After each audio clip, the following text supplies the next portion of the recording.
Hi everyone, my name is Derek, and welcome to GamerBody. In this review, we're going over the RENPHO Bluetooth digital scale. This is a bodyweight scale that can track 12 other body measurements in order to give you a holistic view on your overall progress for your fitness training. The scale is 11 inches wide, 11 inches in length, and 1 inch tall. There are 4 different sensors that you put your feet onto, and that sends a signal through your body and back to the device to help gauge what your body fat percentage is, things like your total body water, muscle, lean muscle, overall weight, BMI, and all those things get tracked and added into your profile. Because this is Bluetooth, after your information is captured, it quickly sends it over to your phone, which then throws it into the Fitbit app. Alright, now we're going to quickly jump into the RENPHO app. So here you can see it is July 16th, 2020, and I took my weight around 8:33 p.m. It is now 9:14, so it took a little, or not quite an hour ago, but let's take a look at what you can see inside this app. You can see today I weighed in at 192.2 pounds, is the end of the day, so I'm a little bit higher than normal, usually around the 190 mark. My weight goal, as I have set here, is 189.8, and body fat is 10%, and that's just the goal I set within the app itself, which I can show you in a bit. And then you can see kind of your changes over time, and then I've been using it since April 1st, 2018. So what is kind of cool is you have, again, 13 different stats that you can track within the app using the RENPHO scale. So you can see I have weight, BMI, body fat, fat-free body weight, subcutaneous fat, which is the fat just under your skin, the visceral fat, which is the fat around your organs, your body water, skeletal muscle, muscle mass, bone mass, protein, BMR, and metabolic age. So that's way more information than I'll ever really need to know. The ones I truly care about are things like the weight, body fat percentage. I like looking at the metabolic age and trying to make it go down. So I am usually able to make it go as low as 28, but I've never been able to get it lower than that since turning 29.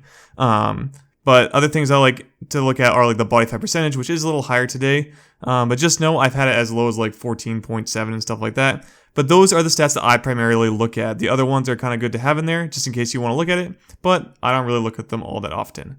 So another cool thing you can do is click on the upper left, where you can see that little icon, and you can put in stats for your body. Now, I haven't updated this in quite some time, but just know that you can put them in if you want to track something like the Adonis ratio, or the golden ratio for especially male physiques, where they try and hit the perfect ratio that is the most appealing.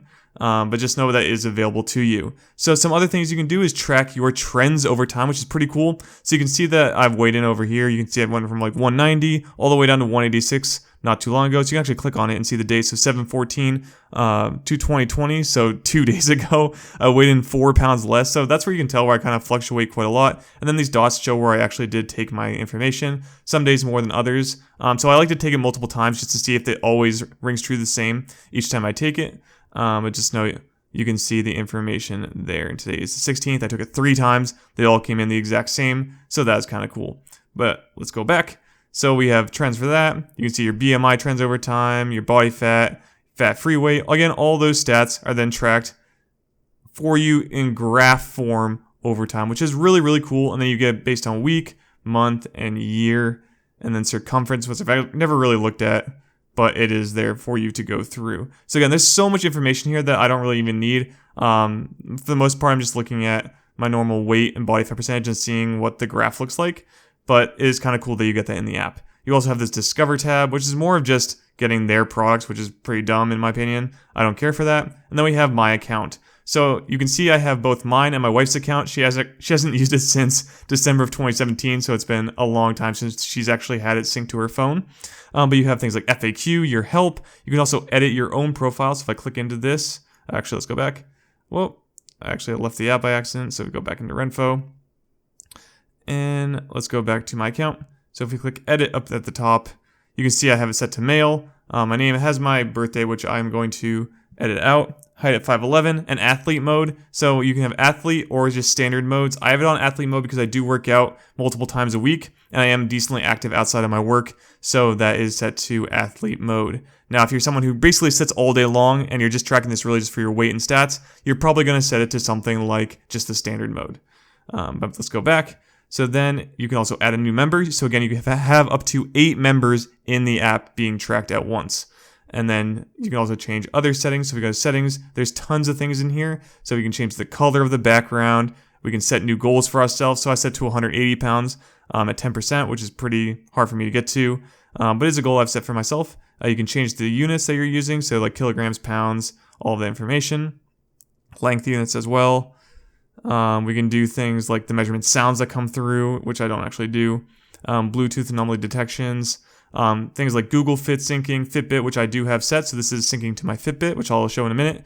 Samsung Health, connected devices. They have other pieces of equipment, but I only have the scale right now synced to this app.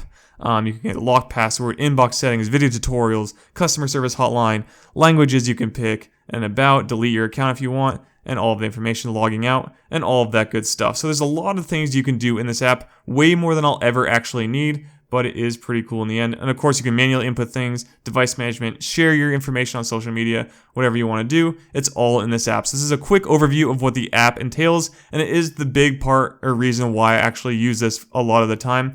And then let's jump into Fitbit real quick. So if I go over here, jump into Fitbit, we can see that it tracked into, I actually just opened it right to my weight, but it tracked in today at 192.1 pounds, which is, I guess, a little off. Maybe they were rounding up in the app itself. But then I also have 14.97 instead of 15, which is what they had. So I think it is rounding a little bit in the app.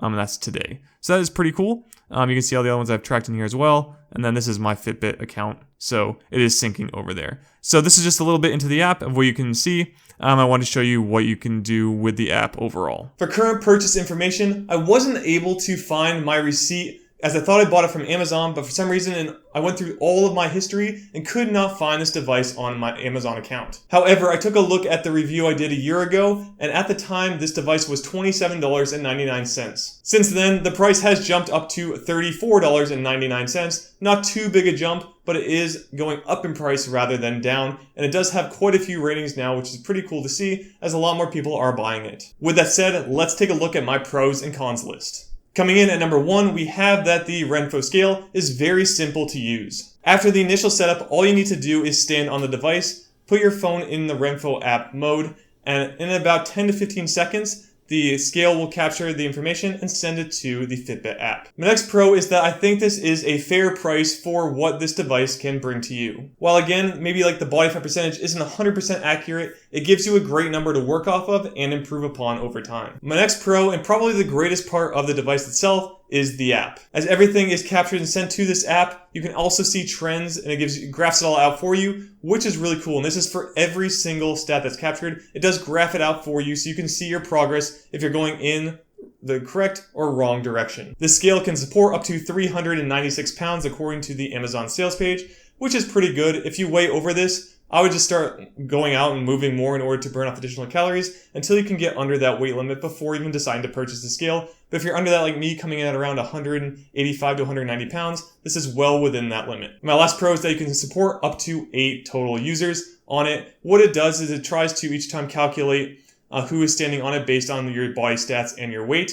Now, if people are similar in build, I'm not quite sure what happens there, but as it's just my wife and I, and we are quite different in terms of body weight and size, it instantly knows who is standing on the scale. And with that, let's jump into my cons list. My first con is that you do need to have 3 AAA batteries. While I've never had to actually change them, I do wish that the rechargeable version was still there. I tried looking on Amazon because I know I saw it before, but I could not find the rechargeable one anywhere online as of right now. My next con is because of that glass finish, this can get really dirty and dusty, and visibly so, very quickly. You may end up cleaning this quite a bit from time to time, so just make note that it can pick up a lot of dust and dirt very fast. And my last con, and probably the biggest con that most people are going to find, is that this isn't again 100% accurate when it comes to things like body fat percentage. Your weight and everything is captured great, don't get me wrong, that's perfect. It's things like body fat percentage and like your total body muscle and all those things is not going to be 100% accurate with the device. It's going to be decently close, there's going to be a range of error, but just note that it is not 100% accurate. What you should again be doing is taking that number and trying to improve it over time. And that is it for my pros and cons list. With that, I always like to ask myself, would I buy this product again? And the answer is 100% yes. I've yet to change the batteries in this device after over a year. It captures way more information than I'll ever really need to know. It graphs everything out for me. It's super simple to use, has up to 8 users. All those things I talked about before. Really, it's just a one and done deal. And again, it syncs with things like my Fitbit in order to capture everything I need to improve upon with my training over time. And that's it. That is it for this review. So if you did like it, please like and subscribe to GamerBody for more reviews just like this one. Also, make sure you head over to GamerBody.com. There you can check out my personal home fitness program, the equipment I currently own and use, as well as learn from the information I'm using to build muscle, burn body fat, and gain confidence, all from the comfort of home. And that is it. So again, please like and subscribe. I'll see you all in the next video. Be fit and game on.